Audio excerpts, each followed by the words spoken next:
Good evening, Eagle's Nest, and welcome to Digging Deeper moment number 9. We've been studying the first part of Jesus' Sermon on the Mount, which is called his Midrash. A Midrash was a rabbi's explanation of the Old Testament. It wasn't a rash on the stomach. It was an explanation of the Old Testament.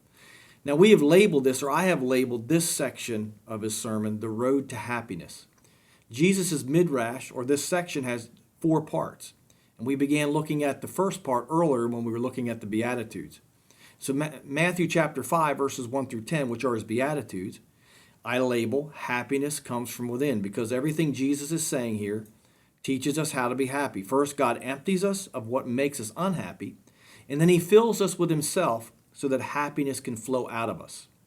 And we now will look at the second section of Jesus' Midrash, or letter B, if you will, which I have entitled, Happiness Comes from Knowing Your Purpose.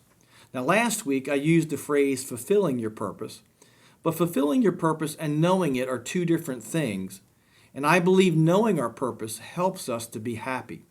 I do believe that it is possible to not know our purpose and fulfill it, but I do think that it makes us much happier if we know what our purpose is and that we are fulfilling it.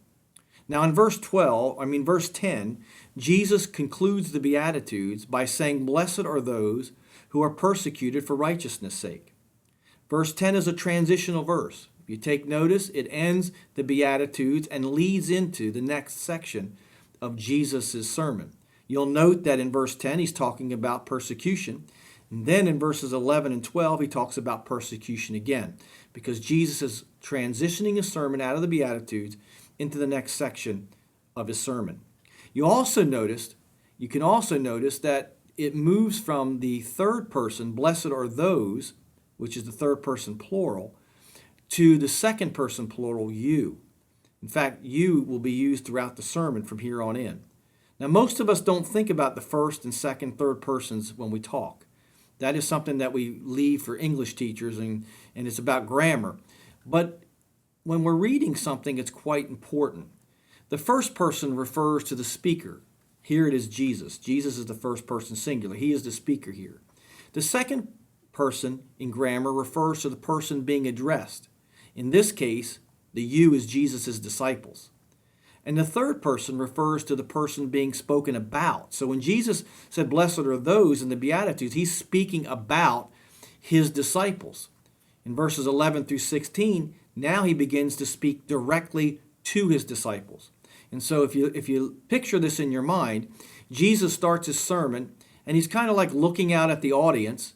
And you should picture this in your mind. He looks out at the audience, and he starts talking about his disciples and the characteristics of somebody who is a disciple of his and how God is working in their life. But then in verse 11, Jesus lowers his gaze. He begins to look into their eyes, and he starts saying, You are the light of the world. You are a city set on a hill. He's speaking to them directly. Now, we've all done what Jesus does here in this sermon, and I really would like you to think about picture Jesus in your own mind on the mountainside, sitting down as a rabbi to teach. He starts the introduction of his sermon, and he shares these Beatitudes, and then he hones in. He begins to look right at their eyes and begins to talk directly to them. This is what Jesus does, and we've all done this before. We've been at the dinner table with family or friends, and we're generally talking and laughing and having a good time. And then when we want to drive a point home, we'll look them right in the eye and say, You know what I mean?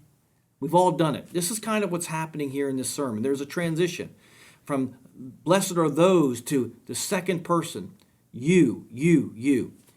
And we see this all the way to the end of the sermon in chapter 7, verse 23. And so here's a good homework exercise. If you want to take note of this, you might want to get a fresh, clean Bible, and that's a Bible that you've not written in. I write in Bibles all the time. So every so often I have to get a clean Bible, a fresh Bible that I've not written or made any marks in. Get a highlighter or a red pen. Read through the Sermon on the Mount and begin to take note of every time Jesus uses the word you. It will be quite telling. I haven't counted them all, but there's quite a few. And so Jesus is speaking directly now to his disciples. And we pick it up in verse 11. So let's read it together. Jesus, focusing his gaze, said, Blessed are you when they revile and persecute you, and say all manners of evil against you falsely for my sake. Rejoice and be exceeding glad, for great is your reward in heaven. For so they persecuted the prophets who were before you. You are the salt of the earth. But if the salt loses its flavor, how shall it be seasoned? It is then good for nothing but to be thrown out and to be trampled underfoot by men. You are the light of the world. A city that is set on the hill cannot be hidden, nor do they light a lamp and put it under a basket, but on a lampstand, and it gives light to all those in the house. Let your light so shine before men, that they may see your good works and glorify your Father in heaven. Jesus is speaking to them. And he starts by saying, blessed are you when you are reviled, he says in verse 11. When you are reviled, persecuted, and slandered falsely for my sake. Now, when he says my sake, it's the same thing as saying righteousness' sake. It's the same thing as saying for the kingdom of heaven's sake, or for Jesus' name's sake. These are all synonymous in this text. And we can remember that blessed means to be emptied of our unhappiness, filled and overflowing with happiness. Jesus is saying, blessed are we when people persecute us and revile us. He's saying to his disciples, you are my disciples, and you can overflow with happiness even when you're reviled. That word reviled means insulted. It means to be mocked or demeaned, to be reproached, for somebody to find fault with you for Jesus' sake. And anybody that's followed Jesus for any length of time will experience times when people will mock, insult, demean, disrespect, reproach, and even find fault with us because we love Jesus Christ. That is the price tag of being a disciple. But Jesus is saying even when that happens, we can still overflow with happiness. You are my disciples, and you can be happy and overflow with joy when you're persecuted. That word means to be harassed. In fact, it means more than that. It means to be chased. They would chase somebody to harm them. That's what persecution was in Jesus' time. It also can mean to be driven away. So when people drive you away, put you out of their company, mock you, insult you, Jesus is saying, hey, you can still overflow with happiness. Then he goes on to say, you can be happy and overflow even when you're falsely accused. And this speaks of slander. When people speak evil things about you or against you, you and I can still have happiness. But remember, he says it's for my sake. It's for righteousness' sake. It's the kingdom of heaven's sake. It's doing God's will's sake. Now he's telling us why we can be happy. And he gives us two reasons. He says, first, your reward is great in heaven. In other words, the suffering is worth it because there is a reward in heaven. Now, many commentaries miss the point here because they view heaven, or what Jesus is saying about heaven here, as the promise of future rewards. In fact, several of the commentaries that I've read, they focus on Jesus saying there's future rewards. But by saying it this way, they actually miss the Jewish concept of heaven. In the ancient Jewish mind, heaven wasn't something that was far away out in the distant future. In their minds, in their thinking, heaven was just a different aspect of our current reality. In other words, heaven and earth intersected. It wasn't far away, nor was it always speaking about the future. It just means that in heaven, where God resides in his manifest presence, we will get rewarded.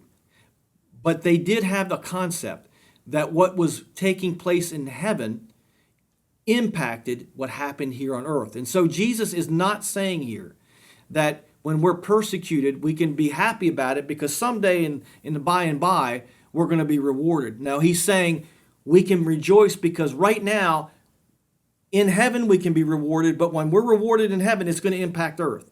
That it's not just something in the future. It is true that we're going to be rewarded in the future, but it's more than that. And that's what Jesus is referring to when he uses the kingdom of heaven. When he says the kingdom of heaven is something that is off in the future. There is an aspect of that, but there's also an aspect of it right now. And this is kind of a hard concept for us to get sometimes. But in the Jewish mindset, the Hebraic mindset, and the biblical mindset, heaven and earth intersect. And we struggle with that in our modern Western approach because we tend to not even believe in another spiritual realm or a heavenly realm, let alone feel like they intersect. And so that is a very Western way of thinking. And we can see this illustrated in the Gospel of Mark, chapter 10, verse 29, where Peter asks Jesus about the reward he and the other disciples would get. And I want to quickly turn there and read to it because this really illustrates my point. It's found in Mark chapter 10, verse 29. I won't read all the scriptures, but Jesus is responding to Peter asking him, saying, "See, we've left all," in verse 28, "and followed you." And so Jesus answered and said, "Assuredly I say to you, there is no one who has left house or brothers or sisters or father or mother or wives or children or lands for my sake and the gospel's, who shall not receive 100-fold now in this time, houses, brothers and sisters and mothers and children and lands, with persecutions, and in the age to come, future eternal life. But many who are first shall be last." And so you see where Jesus connects these two concepts of reward now and in the future. And that is a more Hebraic, biblical way of looking at it. So when Jesus is promising us a reward, he's saying that we can be happy now because we'll be rewarded. He's not just saying in the future, we'll be rewarded now. Somehow God is going to intervene and act on our behalf, and we can continue to overflow with happiness no matter what our situation is. The second reason Jesus says that we can overflow with happiness is that we are being treated like the prophets. He says they treated the prophets who were before you this way. Now, the prophets were heroes in Israel. They were the Tom Bradys or the Patrick Mahomes of the Old Testament. They were the people that they looked back to and said, man, these guys were the greats. The prophets in Israel, not only heroes, they were salt and light in Israel. And we will look at that next week. So next week, we'll pick it up right there. May you have a great and blessed week.